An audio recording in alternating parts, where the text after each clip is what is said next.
Hello friends, मेरा नाम है अनिल और आप सभी का स्वागत करता हूं आपके अपने YouTube channel UP Bihar exam crack पर। आज हम दो प्रैक्टिस सेट हल करेंगे जिसमें प्रैक्टिस सेट 9 और 10 होगा, क्योंकि अब टाइम बहुत कम बचा है। और अगर मान के चलें तो 19-20 दिन बचे हैं, अगर 23 अगस्त को अगर आपका एग्ज़ाम होता है तो ठीक। तो आज हम 75 से 76 प्रश्न हल करेंगे जिसमें हमारे दो प्रैक्टिस सेट होंगे। तो चलिए शुरू करते हैं आज की क्लास। ये जो क्लास है वो उत्तर प्रदेश पुलिस और बिहार पुलिस के लिए महत्वपूर्ण है, जिसमें हम जीएस के 76 प्रश्न देखेंगे, 76-78 प्रश्न देखेंगे। तो चलिए शुरू करते हैं। पहला प्रश्न। तो पहला प्रश्न है, ध्वनि मापक इकाई को कहते हैं। ध्वनि मापक इकाई इनमें से कौन सी है? कैलोरी, फ़ारेनहाइट, न्यूटन या डेसिमल। तो ध्वनि को मापने की इकाई होती है डेसिमल। फर्स्ट का उत्तर हो जाएगा डी। फर्स्ट का उत्तर क्या हो जाएगा? डी हो जाएगा। जो कैलोरी है इससे ऊष्मा का, कैलोरी ऊष्मा का, न्यूटन बल का और फ़ारेनहाइट ताप का मापने का स्केल होता है। ठीक है। दूसरा प्रश्न है, ऊर्जा से भरपूर प्रकाश के लिए एलईडी वर्तमान तकनीक है। एलईडी का विस्तारित रूप या एलईडी की फुल फॉर्म क्या होती है? तो एलईडी की जो फुल फॉर्म होती है वो होती है लाइट इमिटिंग डायोड। क्या होती है? Light emitting diode. और सेकंड का उत्तर क्या हो जाएगा? सी हो जाएगा। अगर आप चैनल पर पहली बार आए हैं, अगर वीडियो आपको पसंद आ रही है तो प्लीज़ चैनल को सब्सक्राइब कर लीजिए। तीसरा प्रश्न है, हर्षवर्धन की राजधानी कहाँ थी? नालंदा, प्रयागराज, कन्नौज या थानेश्वर। तो हर्षवर्धन की जो राजधानी थी वो थी कन्नौज, और कन्नौज का पुराना नाम क्या है? कान्यकुब्ज। कान्यकुब्ज। हर्षवर्धन जो थे वो आपके पुष्यभूति वंश के प्रतापी शासक थे, और हर्षवर्धन ने अपनी राजधानी थानेश्वर से कन्नौज स्थानांतरित की थी। तो हर्षवर्धन ने राजधानी क्या बनाई थी? हर्षवर्धन ने राजधानी बनाई थी कन्नौज।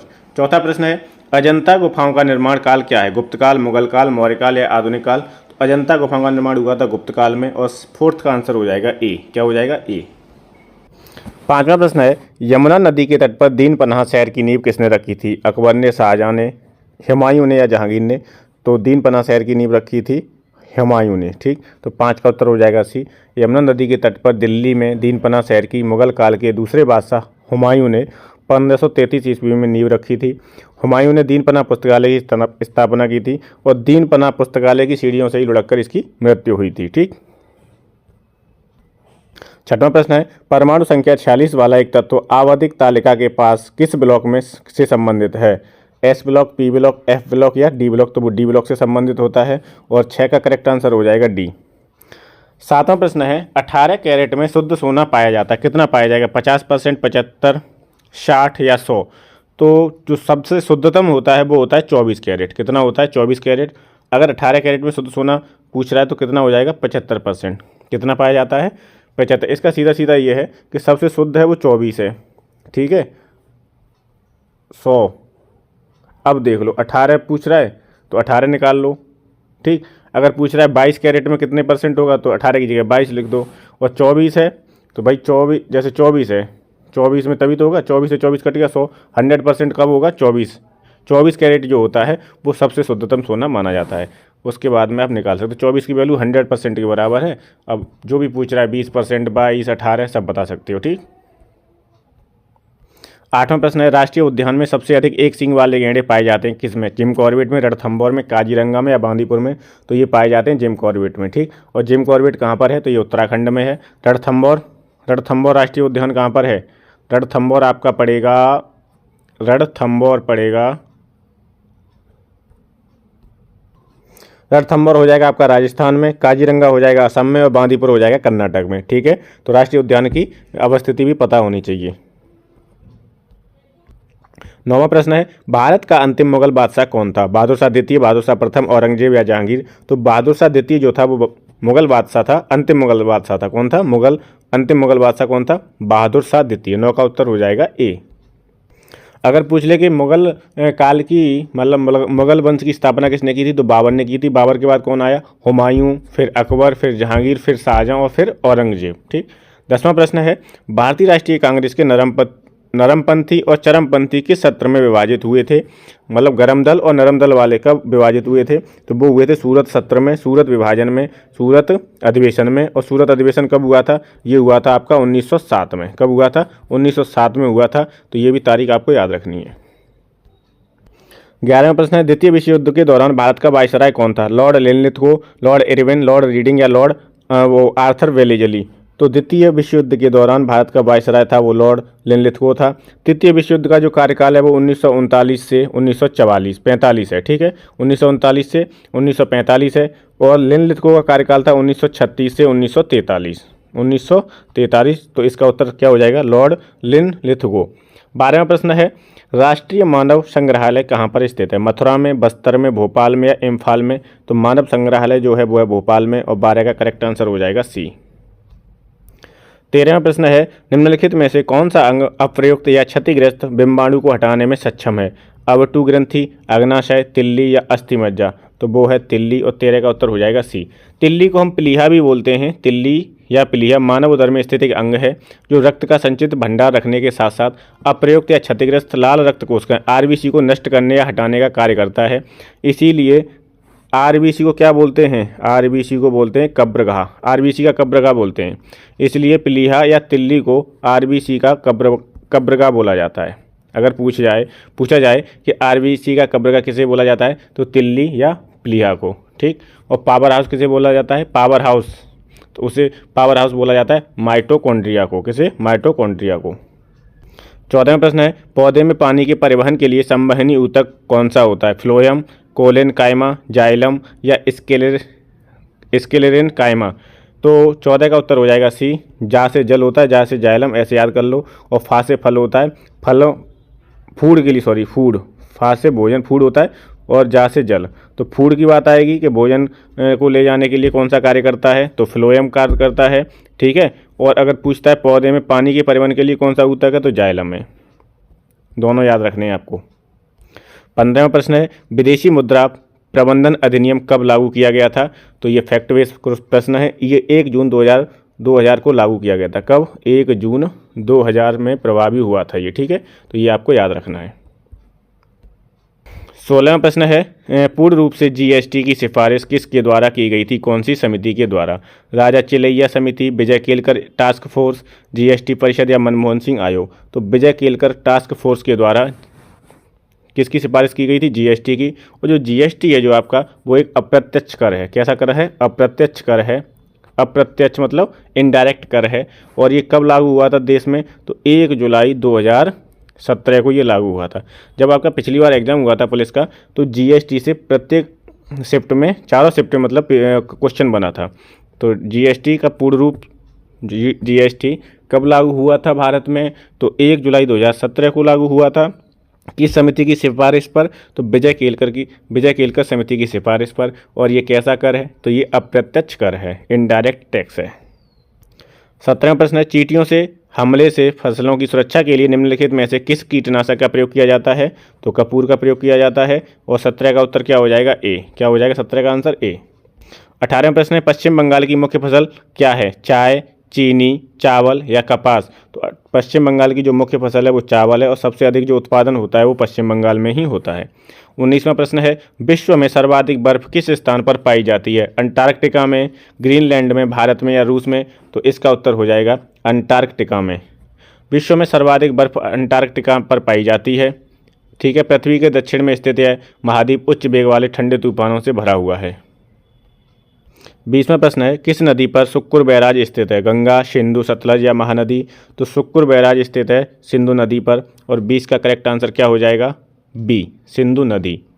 सुक्कुर बैराज पाकिस्तान के सिंध प्रांत में सिंधु नदी पर स्थित एक बांध है।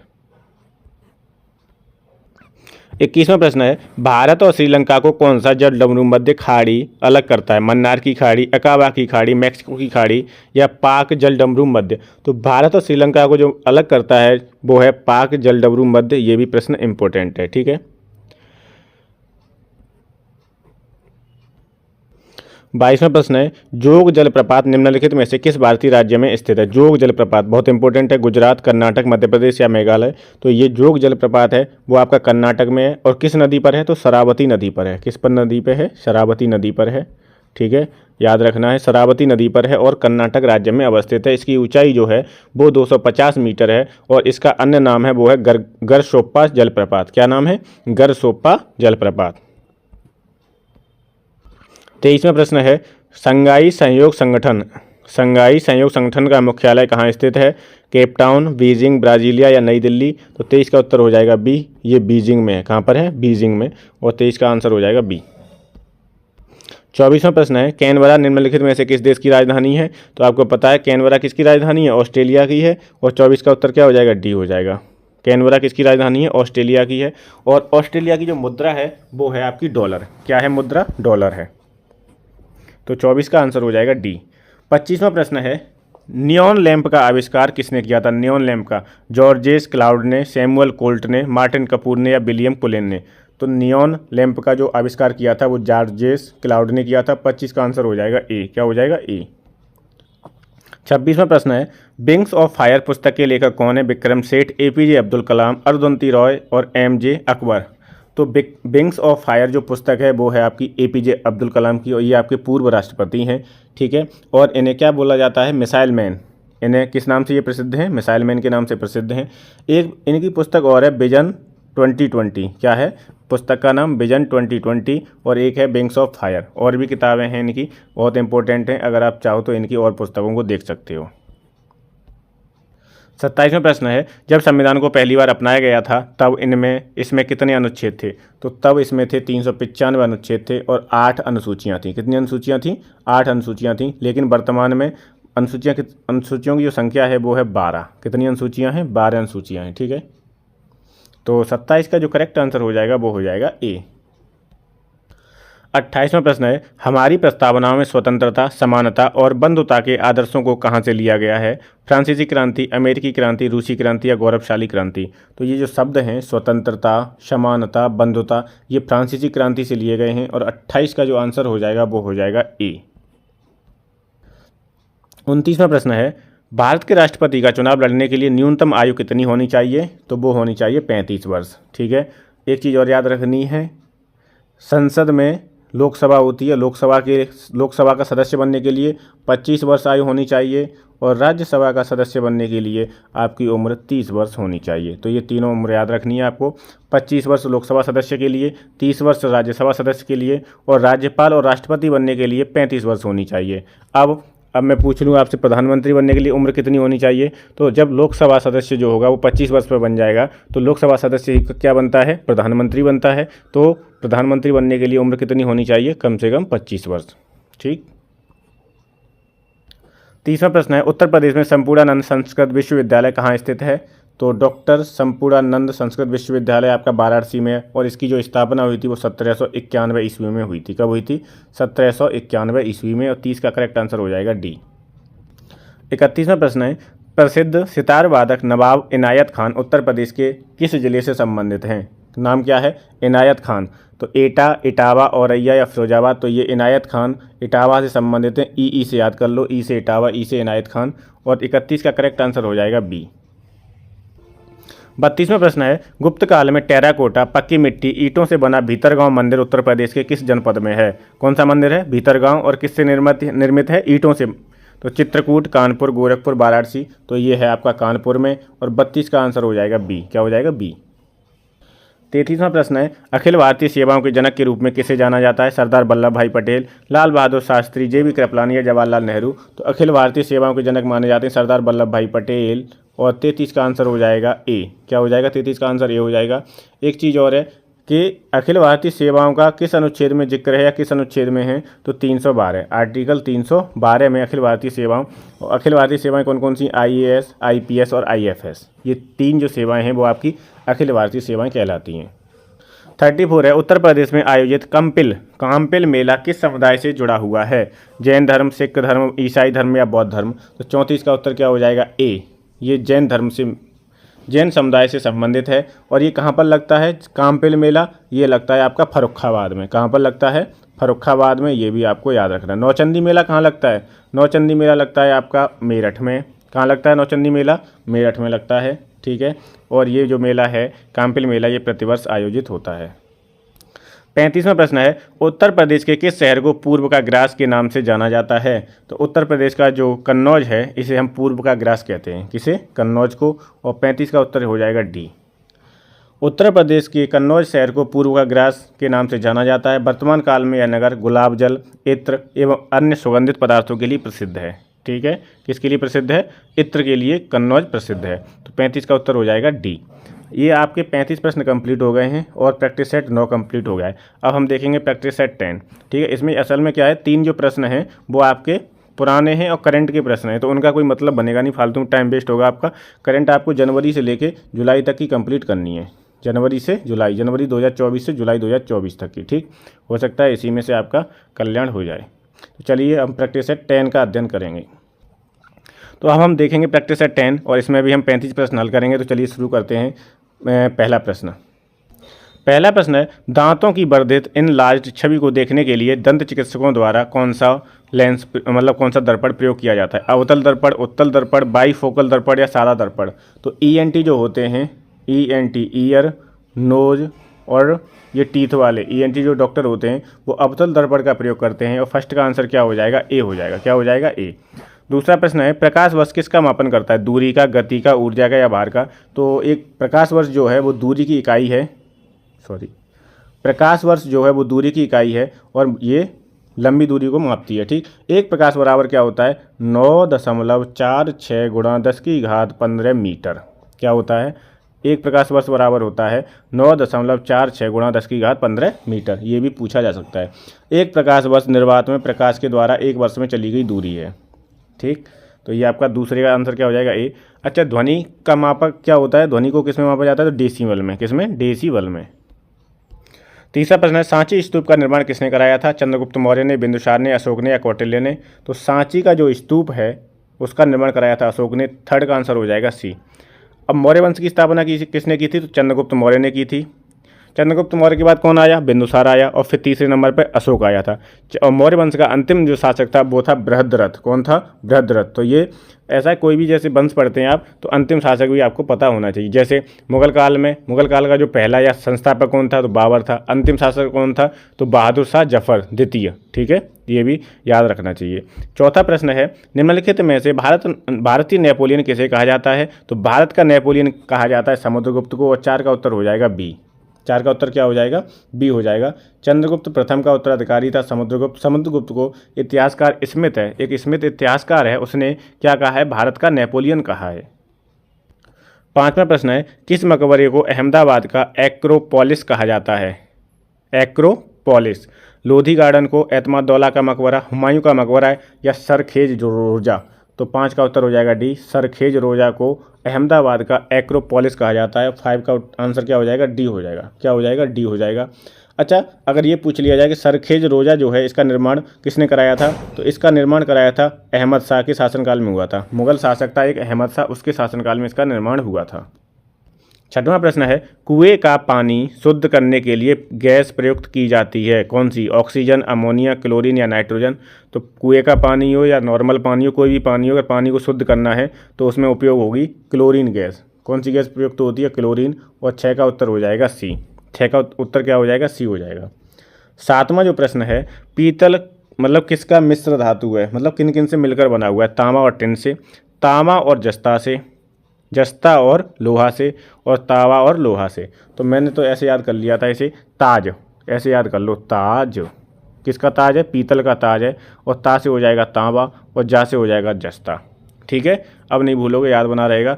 पीतल का ताज है और ता से तांबा और जा से जस्ता। तावा और जस्ता से मिलकर क्या बनेगा? पीतल धातु बनेगी। ठीक, 7 का उत्तर हो जाएगा बी। 8वां प्रश्न है, राष्ट्रीय आपदा प्रबंधन प्राधिकरण का अध्यक्ष कौन होता है? नीति आयोग का उपाध्यक्ष, प्रधानमंत्री, राष्ट्रपति या सबसे वरिष्ठ सेना प्रमुख? तो राष्ट्रीय आपदा प्रबंधन प्राधिकरण का अध्यक्ष होता है प्रधानमंत्री। 8 का उत्तर हो जाएगा बी। अगर पूछ लिया जाए आपसे कि नीति आयोग के अध्यक्ष कौन होते हैं, तो नीति आयोग के अध्यक्ष भी कौन होते हैं? प्रधानमंत्री जी होते हैं। नीति आयोग के अध्यक्ष कौन होते हैं? प्रधानमंत्री। 9वां प्रश्न है, किस तुर्क सुल्तान द्वारा खून और लौह की नीति अपनाई गई थी? रक्त और लौह की नीति किसके द्वारा अपनाई गई थी? इल्तुतमिश, महमूद गजनबी, अलाउद्दीन खिलजी या बलबन? तो इसका करेक्ट आंसर हो जाएगा डी, बलबन। बलबन के द्वारा रक्त और लौह की नीति अपनाई गई थी। 10वां प्रश्न है, अखिल भारतीय मुस्लिम लीग की स्थापना कब हुई थी? तो अखिल भारतीय मुस्लिम लीग की स्थापना हुई थी 1906 में। और कहाँ पर हुई थी? ढाका में। कहाँ पर हुई थी? ढाका में। ठीक है, ढाका में हुई थी इसकी स्थापना। और ये 10 का करेक्ट आंसर क्या हो जाएगा? ए हो जाएगा। 11वां प्रश्न है, किस देश ने 1914 में जापानी जहाज कामागाटा मारू के प्रवेश के लिए मना कर दिया था? चीन, संयुक्त राज्य अमेरिका, कनाडा या भारत। तो 11 का उत्तर हो जाएगा सी, कनाडा ने मना कर दिया था। ये कामागाटामारू प्रकरण बहुत ही इंपॉर्टेंट है और ये इतिहास में 1914 की घटना है। कब की घटना है? 1914 की। वर्ष 1914 में जापानी जहाज कामागाटामारू सीधी यात्रा के बाद ब्रिटिश कोलंबिया कनाडा गया। कनाडा के वैंकूवर तट पर पहुंचा, जिसमें 376 यात्री थे। इन प्रवासियों को कनाडाई सरकार ने अपनी ज़मीन पर उतरने से रोक दिया और सिर्फ 24 लोगों को उतारकर बाकी को वापस मुंबई भेज दिया। तो ऐसा भी पूछ लिया जाता है कि कामागाटामारू प्रकरण कौन सी सन की घटना है? तो 1914 की घटना है और ये कहाँ गया था? कनाडा गया था। 12वां प्रश्न है, संस्कृत किस प्रदेश की दूसरी राजकीय भाषा है? कर्नाटक, उत्तर प्रदेश, बिहार या उत्तराखंड? तो संस्कृत जो है वो उत्तराखंड की दूसरी राजकीय भाषा है। अगर आप यूपी की दूसरी राजकीय भाषा पूछी जाएगी तो आप क्या बताओगे? उर्दू है, उर्दू। ठीक है, और 1989 में इसे मान्यता मिली है उर्दू को। ठीक है, उत्तर प्रदेश की पहली राजकीय भाषा हिंदी और दूसरी उर्दू है। अगर पूछा जा रहा है कि संस्कृत किस प्रदेश की राजकीय भाषा है, दूसरी राजकीय भाषा है, तो उत्तराखंड की है। 13वां प्रश्न है, महाधमनी के शीर्ष पर शुरू होती है दाहिना निलय, बायां निलय, दाहिना आलिंद या बायां आलिंद? तो 13 का उत्तर हो जाएगा महाधमनी बायां निलय के शीर्ष पर शुरू होती है और 13 का आंसर होगा बी। 14वां प्रश्न है, अंकुरण के दौरान जल्दी पुष्पण की प्रक्रिया को प्रेरित करने के लिए बीज के द्रुत शीतन उपचार की प्रक्रिया को कौन सी प्रक्रिया कहा जाता है? तो प्रकाश अवधि प्रभाव, अनिषेक जनन, बीज प्रशीतन और स्टेम कोशिका या मूल कोशिका पालन। तो 14 का उत्तर हो जाएगा सी। 14 का उत्तर क्या हो जाएगा? सी हो जाएगा। अंकुरण के दौरान जल्दी पुष्पन की प्रक्रिया को प्रेरित करने के लिए बीज के द्रुत शीतन उपचार की प्रक्रिया को बीज प्रशीतन या बर्नालाइजेशन कहा जाता है। तो 14 का आंसर क्या हो जाएगा? सी। 15वां प्रश्न है, पेड़ पौधे में निषेचन के बाद अंडाशय में परिवर्तित होता है। अंडाशय किस में परिवर्तित होता है? बीज में, पुष्प केसर में, जायंग में या फल में? तो 15 का उत्तर हो जाएगा डी। किसमें? फल में परिवर्तित होता है। ठीक। 16वां प्रश्न है, नेशनल स्टॉक एक्सचेंज का मुख्यालय कहाँ पर है? चेन्नई में, दिल्ली में, मुंबई में या बेंगलुरु में? तो NSE नेशनल स्टॉक एक्सचेंज कहाँ पर है? मुंबई में। और 16 का आंसर क्या हो जाएगा? सी हो जाएगा। ठीक। नेशनल स्टॉक एक्सचेंज भारत का सबसे बड़ा स्टॉक एक्सचेंज है और इसका मुख्यालय मुंबई में हो गया। इसकी स्थापना कब हुई थी? तो 1992 में। कब हुई थी? 1992 में। 17वां प्रश्न है, मध्य प्रदेश में खेती की विधि झूम कृषि को किस नाम से जाना जाता है? असल में मध्य प्रदेश में जो खेती होती है उसे किस नाम से जाना जाता है? रोका, पेंडा, दहिया या कुरुआ? तो मध्य प्रदेश की जो झूम कृषि है उसे बोलते हैं दहिया और 17 का आंसर हो जाएगा सी। 18वां प्रश्न है, धान कहाँ की मुख्य फसल है? भारत की, रूस की, चीन की या जापान की? तो विश्व स्तर पर धान सबसे ज़्यादा कहाँ पर उत्पादन होता है? चीन में। तो चीन की ही ये मुख्य फसल है। 18 का आंसर हो जाएगा सी। 19वां प्रश्न है, जॉन ऑफ आर्क स्थित है, कहाँ पर स्थित है? फ्रांस में, इटली में, ब्रिटेन में या स्पेन में? तो जॉन ऑफ आर्क कहाँ पर स्थित है? फ्रांस में। ठीक है। फ्रांस की अगर कैपिटल पूछी जाए तो क्या है? फ्रांस की कैपिटल पेरिस है। क्या है? फ्रांस की कैपिटल पेरिस है, पेरिस। ठीक है। 19 का उत्तर क्या हो जाएगा? ए। जॉन ऑफ आर्क फ्रांस में अवस्थित है। 20वां प्रश्न है, प्रेरीज में शीतोष्ण घास के मैदान होते हैं और ये कहाँ पर है? उत्तरी अमेरिका, दक्षिणी अमेरिका, अफ्रीका या एशिया? तो प्रेरीज जो हैं वो उत्तरी अमेरिका में पाए जाते हैं और पंपास जो हैं, पंपास ये आपके दक्षिणी अमेरिका में पाए जाते हैं घास के मैदान। ठीक है। दक्षिणी अमेरिका में कौन से पाए जाते हैं? पंपास। और उत्तरी अमेरिका में पाए जाते हैं प्रेरी। तो 20 का उत्तर क्या हो जाएगा? ए हो जाएगा। 21वां प्रश्न है, निम्नलिखित में से कौन सा भारत का सबसे स्थिर पठार है? मालवा पठार, छोटा नागपुर पठार या दक्कन का पठार या अमरकंटक पठार? तो सबसे स्थिर पठार पूछ रहा है। स्थिर कौन सा है? दक्कन का पठार है। और 21 का आंसर क्या हो जाएगा? सी हो जाएगा। 22वां प्रश्न है कि चित्रकूट जलप्रपात, कूट नहीं, चित्रकूट जलप्रपात भारत के किस राज्य में स्थित है? झारखंड, उत्तराखंड, छत्तीसगढ़ या मेघालय? तो जो चित्रकूट जलप्रपात है वो आपका छत्तीसगढ़ में है। और 22 का करेक्ट आंसर क्या हो जाएगा? सी हो जाएगा। छत्तीसगढ़ में भी कौन सा जिला है? इंद्रावती जिला। बस्तर जिले में इंद्रावती नदी पर है, इंद्रावती नदी पर है और बस्तर जिला है, इंद्रावती नदी पर है चित्रकूट जलप्रपात। यह जलप्रपात घोड़े की नाल के समान है। अगर पूछा जाए कि घोड़े के नाल की समान कौन सा जलप्रपात है तो आपका आंसर होगा चित्रकूट जलप्रपात। 23वां प्रश्न है, संयुक्त राष्ट्र महासचिव एंटोनियो गुटेरेस किस देश के प्रधानमंत्री थे? स्पेन, पुर्तगाल, ब्राज़ील या मैक्सिको? तो एंटोनियो गुटेरेस जो थे वो पुर्तगाल के क्या थे, प्रधानमंत्री थे, और संयुक्त राष्ट्र के क्या बने थे, महासचिव बने थे। ठीक। 24 है, लेबनान की राजधानी क्या है, बेरूत, त्रिपोली, सीदोन या टाया। तो 24 का उत्तर हो जाएगा ए, लेबनान की जो राजधानी है वो क्या है, बेरूत है, बेरूत है। ठीक है, लेबनान की राजधानी क्या है, बेरूत है। और लेबनान की जो मुद्रा है लेबनानी पाउंड है, क्या है, लेबनानी पाउंड। 25वां प्रश्न है, जेट इंजन का आविष्कार किसने किया था, रोजर बेकन ने, सर फ्रैंक विक्टर ने, जेम्स वाट ने या लुइस एडिसन वाटरमैन ने। तो जेट इंजन का जो आविष्कार किया था वो सर फ्रैंक विक्टर ने किया था। 25 का उत्तर क्या हो जाएगा, बी हो जाएगा। क्या हो जाएगा, बी। जेट इंजन का आविष्कार सर फ्रैंक विक्टर ने किया। यह इंजन रॉकेट के सिद्धांत पर कार्य करने वाला एक प्रकार का इंजन है। किस पर कार्य करता है, रॉकेट के सिद्धांत पर। 26वां प्रश्न है, पॉलिटिक्स पुस्तक के लेखक कौन है। तो पॉलिटिक्स पुस्तक के लेखक हैं अरस्तु, और 26 का आंसर क्या हो जाएगा, ए हो जाएगा। अच्छा, अगर बात आ गई है पॉलिटिक्स, तो अर्थशास्त्र जो पुस्तक है वो किसकी है, तो वो है, अर्थशास्त्र किसकी पुस्तक है, चाणक्य की। किसकी है, चाणक्य की। और नाम उसका अर्थशास्त्र है, लेकिन वो है किससे संबंधित, राजनीति शास्त्र से संबंधित है। किससे, राजनीति शास्त्र से संबंधित है। 27वां प्रश्न है, किसके मार्गदर्शन में भारत के संविधान के मूल दस्तावेज को हस्तनिर्मित किया गया था। तो अवनींद्रनाथ टैगोर, रविंद्रनाथ टैगोर, विनोद बिहारी मुखर्जी या नंदलाल बोस। तो 27 का उत्तर हो जाएगा डी, नंदलाल बोस के मार्गदर्शन में भारत के संविधान के मूल दस्तावेज को हस्तनिर्मित किया गया था। क्या हो जाएगा, 27 का आंसर क्या हो जाएगा, डी, नंदलाल बोस। 28वां प्रश्न है, 26 नवंबर 1949 को गृहीत मूल भारतीय संविधान की प्रस्तावना में निम्नलिखित में से किस शब्द का उल्लेख नहीं था, गणतंत्र, स्वतंत्रता, गणराज्य, धर्मनिरपेक्ष। तो धर्मनिरपेक्ष, पंथनिरपेक्ष। ठीक है, स्वतंत्रता और अखंडता, ये जो शब्द हैं वो बाद में जोड़े गए थे। कब, 42वें संविधान संशोधन 1976 के द्वारा। तो जब संविधान लागू हुआ था या अपनाया गया था तब इन शब्दों का कोई जिक्र नहीं था उसमें। तो 28 का करेक्ट आंसर क्या हो जाएगा, डी हो जाएगा। क्या हो जाएगा, डी। समाजवादी, SPA, इसकी ट्रिक भी है, SPA। एस से हो जाएगा समाजवादी, पी से हो जाएगा पंथनिरपेक्ष या धर्मनिरपेक्ष, और ए से हो जाएगा अखंडता। ये जो 4 शब्द हैं ये आपके 42वें संविधान संशोधन 1976 के द्वारा जोड़े गए थे। ठीक है, ये मूल संविधान में नहीं थे। 29वां प्रश्न है, राज्यसभा के सदस्य के रूप में चुने जाने के लिए किसी व्यक्ति की न्यूनतम आयु कितनी होनी चाहिए। तो राज्यसभा का सदस्य बनने के लिए होनी चाहिए कितनी, 30 वर्ष। ये राज्यसभा के लिए चाहिए 30 वर्ष। ठीक, लोकसभा के लिए कितनी चाहिए, 25 वर्ष चाहिए साहब। अच्छा, 35 वर्ष किसके लिए चाहिए, राज्यपाल के लिए, और राष्ट्रपति के लिए कितनी उम्र होनी चाहिए, राज्यपाल और राष्ट्रपति के लिए कितनी उम्र होनी चाहिए, 35 वर्ष। तो ये तीनों आपको उम्र याद रखनी है। 30वां प्रश्न है, मदन मोहन मालवीय प्रौद्योगिकी विश्वविद्यालय कहाँ स्थित है। तो क्या हो जाएगा इसका, MNIT कहाँ पर है। तो ये गोरखपुर जिले में है। कहाँ पर है, गोरखपुर जिले में। और इसकी स्थापना कब हुई थी, 1962 में हुई थी। तो मदन मोहन मालवीय प्रौद्योगिकी विश्वविद्यालय गोरखपुर में स्थित है।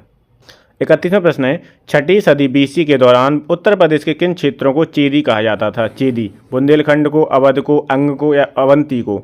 तो किसे कहा जाता था, चेदी कहा जाता बुंदेलखंड को। ठीक है, चेदी कहा जाता था किसे, बुंदेलखंड को। 31 का आंसर हो जाएगा ए। अगर एक चीज़ जैसे पूछ लिया जाए कि जो बौद्ध काल के समय में, मतलब प्राचीन इतिहास में 16 महाजनपद हुआ करते थे। कितने, 16 महाजनपद। उसमें से उत्तर प्रदेश में कितने थे, तो उत्तर प्रदेश में 8 महाजनपद अवस्थित हैं। कितने, 8 महाजनपद उत्तर प्रदेश में अवस्थित हैं। बुंदेलखंड के क्षेत्र को चेदी नाम से जाना जाता था, जिसकी राजधानी क्या होती थी, शक्तिमती। चेदी की क्या होती थी, शक्तिमती। मथुरा की सुरसेन थी, अंग की चंपा थी। तो ऐसे जो 16 महाजनपद हैं उनकी राजधानियाँ भी इंपॉर्टेंट हैं। 32वां प्रश्न है, राष्ट्रीय कवि मैथिली शरण गुप्त का जन्म उत्तर प्रदेश के किस जिले में हुआ था, कानपुर, लखनऊ, झांसी, उन्नाव। तो मैथिली शरण गुप्त का जन्म हुआ था झांसी में। और 32 का आंसर हो जाएगा सी। इनकी कुछ रचनाएं हैं, जैसे पंचवटी, साकेत, जयद्रथ वध, यशोधरा, द्वापर झंकार और जय भारत। ये इनकी महत्वपूर्ण रचनाएं, पंचवटी, साकेत, जयद्रथ वध, यशोधरा, द्वापर झंकार और जय भारत। तो ये रचनाएं भी आपकी हिंदी में भी काम आएंगी और GS में भी। अगला प्रश्न है 33, भारत की आज़ादी के बाद सिविल सेवा के पहले प्रमुख कौन थे। पहले प्रमुख का मतलब हो जाएगा पहले कैबिनेट सचिव कौन थे। कैबिनेट सचिव कौन थे, सिकंदर वक्त, गोविंद नारायण, NR पिल्ले या BR कृष्णा अय्यर। तो ये आपका स्टैटिक जीके का प्रश्न बन सकता है। और इसका उत्तर हो जाएगा सी, NR पिल्ले जो थे वो पहले सिविल सेवा के प्रमुख बने थे। ठीक है, तो 33 का आंसर क्या हो जाएगा, सी हो जाएगा। 34 है, 34 में क्या कह रहा है कि माघ मेला जो लगता है इलाहाबाद प्रयागराज में, माघ मेला वो किस दिन शुरू होता है? मकर संक्रांति के दिन, बसंत पंचमी, महाशिवरात्रि, अक्षय तृतीया। तो वो शुरू होता है मकर संक्रांति के दिन। और 34 का आंसर हो जाएगा ए। क्या हो जाएगा 34 का आंसर? ए। माघ मेला कहाँ लगता है? तो इलाहाबाद प्रयागराज में लगता है। 35वां प्रश्न है, हॉकी दिग्गज मेजर ध्यानचंद का जन्म कहाँ हुआ था? कानपुर, लखनऊ, मेरठ, इलाहाबाद। तो 35 का आंसर हो जाएगा डी। जो मेजर ध्यानचंद थे उनका जन्म इलाहाबाद प्रयागराज में हुआ था। और ये आपके 35 और 35 कितने हो गए? 70 प्रश्न आपके कंप्लीट हो गए जीएस के। और हमने प्रैक्टिस सेट 9 और 10 खत्म कर लिया। ठीक, अगले क्लास में हम देखेंगे प्रैक्टिस सेट 11 और 12। तो इस क्लास को यहीं समाप्त करते हैं। अगर आपको वीडियो पसंद आ रहा हो तो प्लीज़ ज़्यादा से ज़्यादा शेयर करें और चैनल को सब्सक्राइब कर लें। Thank you so much.